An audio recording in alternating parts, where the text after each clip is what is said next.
in prayer. Now we're going to go into a time of praise and worship, amen.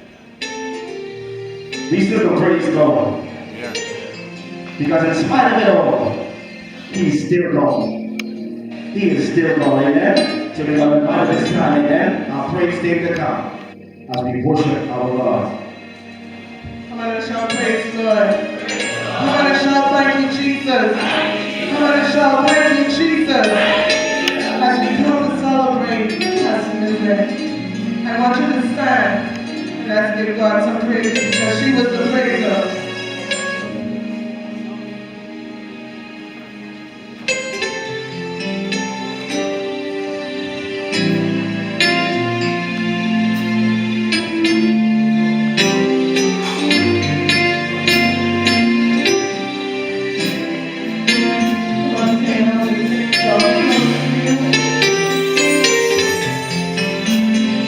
Draw me close to you.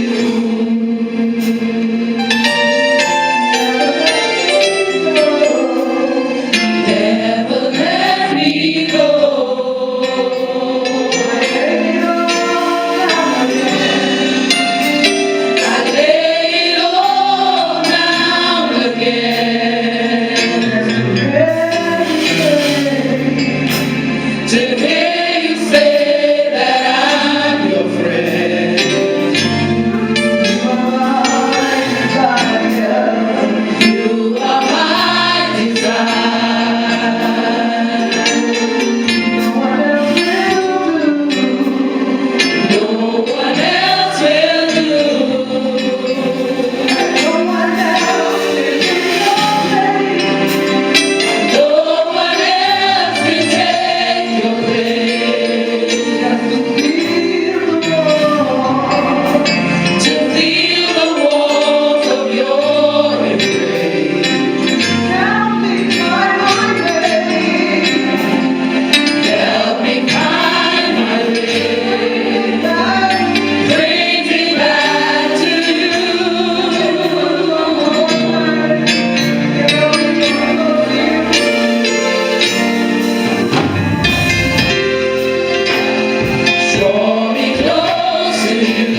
to put down the child of God.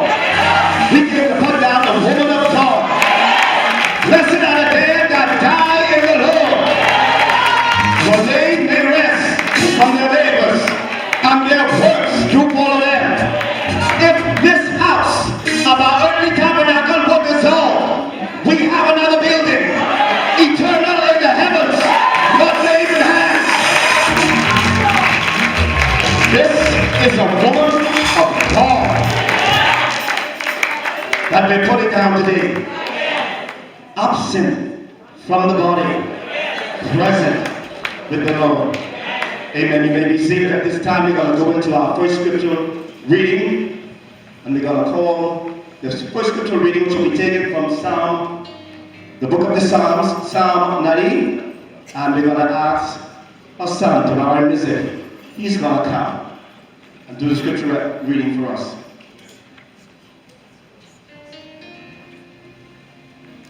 Morning, church. The first scripture reading is taken from Psalms 90, and it reads, Lord, you have been our dwelling place in all generations. Before the mountains were brought forth, or ever you had formed the earth and the world, even from everlasting to everlasting, you are God. You turn man to destruction, and say, Return, O children of men. For 1,000 years in your sight are like yesterday, when it is past, and like a watch in the night. You carry them away like a flood. They are like a sleep. In the morning they are like grass which grows up. In the morning it flourishes and grows up. In the evening it is cut down and withers. For we are being consumed by your anger, and by your wrath we are terrified. You have set our iniquities before you, our secret sins in the light of your countenance. For all our days have passed away in your wrath. We have finished our years like a sigh. The days of our lives are 70 years, and if by reason of strength they are 80 years. Yet their boast is only labor and sorrow, for it is soon cut off, and we fly away. Who knows the power of your anger? For as the fear of you, so is your wrath. So teach us to number our days, that we may gain a heart of wisdom. Return, O Lord, how long? And have compassion on your servants. O satisfy us early with your mercy, that we may rejoice and be glad all our days. Make us glad according to the days in which you have afflicted us, the years in which we have seen evil. Let your work appear to your servants, and your glory to their children. And let the beauty of the Lord our God be upon us, and establish the work of our hands for us. Yes, establish the work of our hands. Here is the scripture reading. Amen. Amen. Amen. Our son, Brother Jamari, is a minister here at 5 Porches. Amen. And he helps to oversee the marriage ministry. Amen. And he's doing a phenomenal job. Amen. At this time, we're going to go into a moment of reflections. And we're going to call Attorney Godfrey Paul at this time. He's going to come on behalf of Justice Rhoda Bain's family. We're going to ask him to come at this time.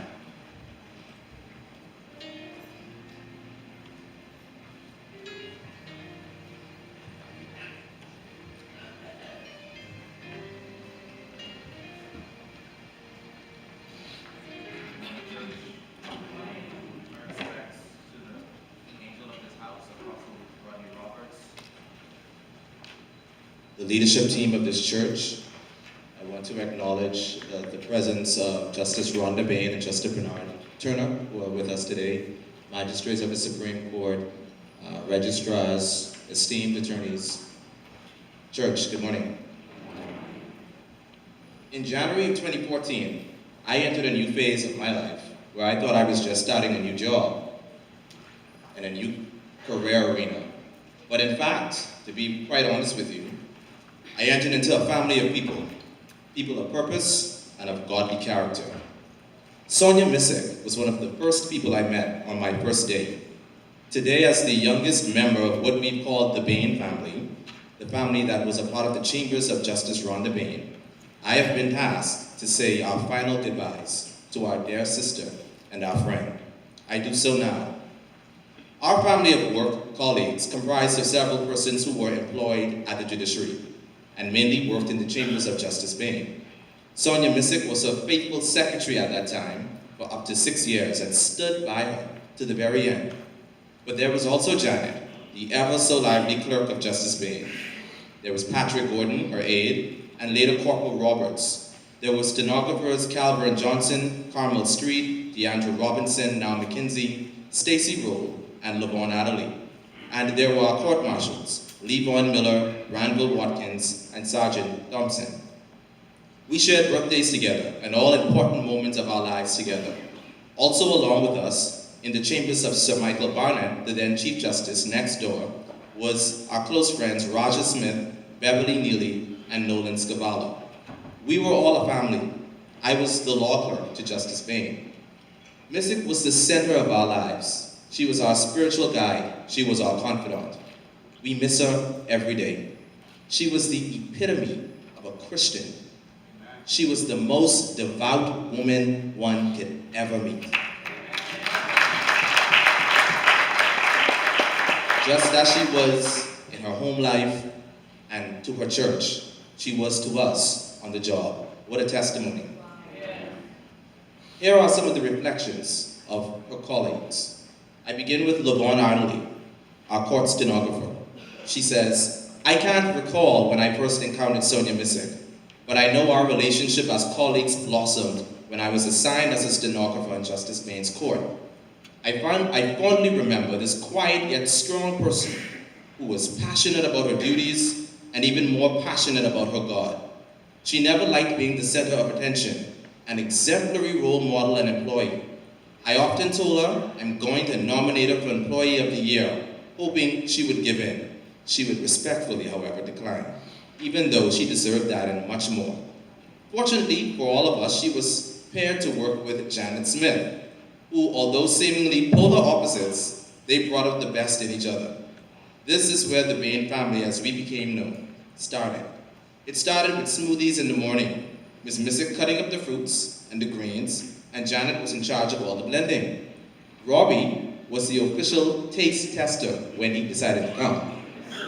Not to be surpassed, Justice Bain would bring her own smoothie concoction when she arrived for us all. A double dose of goodness, I would call it. That soon faded, and we formed the birthday club. By this time, our little family had grown into Tommy, Faraj, Watkins, and a few of my fellow stenographers assigned to Justice Bain's court. We had birthday celebrations at Luciano's, Grey Cliff, and the Cricket Club, to name a few. They were very happy times indeed, and we have a lot of pictures to remind us of it. Funny, Ms. Missick and my lady were the only two who could sit next to Janet and not have food missing from their plate at the end of the meal. Sonia Missick was the banker of our family. A more trustworthy soul could never be found. She was a remarkable and exceptional woman, whom I have never heard say one harsh word about anyone. She believed in the power of prayer, and we all joked that we kept her on her knees. Some of us more than others. We call no names. Whenever I needed sound advice, or encouragement, it was Sonia that I turned to. From Corporal Roberts, the aide to Justice Bain, he says, Mrs. Missick was more than a co-worker to me. She was my family and a friend who I depended on for spiritual guidance. She will always be special to me and my family. I am sure that she is with the Lord in heaven, rejoicing in her rewards. We may have lost an angel, but God called his angel home. I will miss the many times I saw her praying at her desk. She was the person to correct us when we did wrong. And when Janet was saying something wrong, she would open her eyes and say in that old faithful way, Roberts, you know Janet is a crook. And she would start to laugh. My big adopted sister, he says, I will always love and cherish your spiritual advice.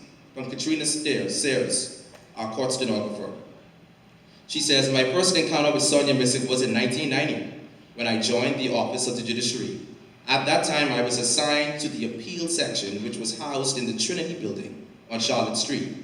Ms. Missick was always a very quiet person with an equally humbling personality.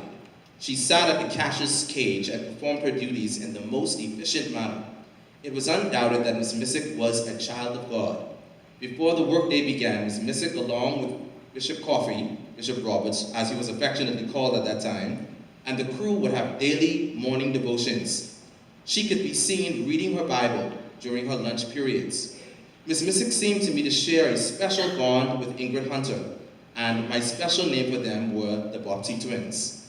A first impression of Miss Missick would be that she was antisocial, but really to know her is to love and admire her. Mrs. Missick has gone home to be with the Lord, whom she served. From Deandra Robinson, another court stenographer who worked in our chambers. A quiet smile, she says, a gentle good morning. That is how you were greeted by Sonia Missick. She had a sweet and a calm personality and was an easy person to talk to. Mrs. Missick would normally keep to herself and only engage if asked a question. But within the period of time of working along with her, she was a refreshing spirit, and gospel music would often flow as a pleasant ambiance within the office. With a consistent demeanor, it would be hard to surmise if she was having a sad, dull, boring, or not so good feeling day because of how she wore humility on her face.